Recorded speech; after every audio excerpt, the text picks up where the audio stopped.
Guys, gusto nyo bang mag-unwind at magtanggal ng stress? Oh, ayan oh, ang linaw ng tubig.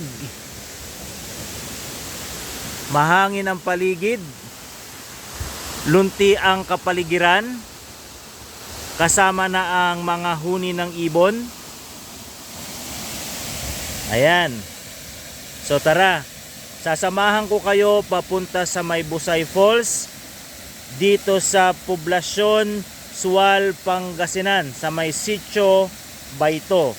So sundan nyo lang itong agos ng tubig na ito at makikita nyo yung kanilang tinatagong ganda ng falls ng Busay.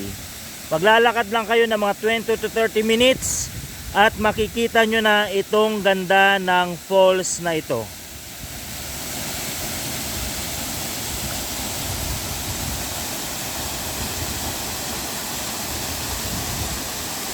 Ayan.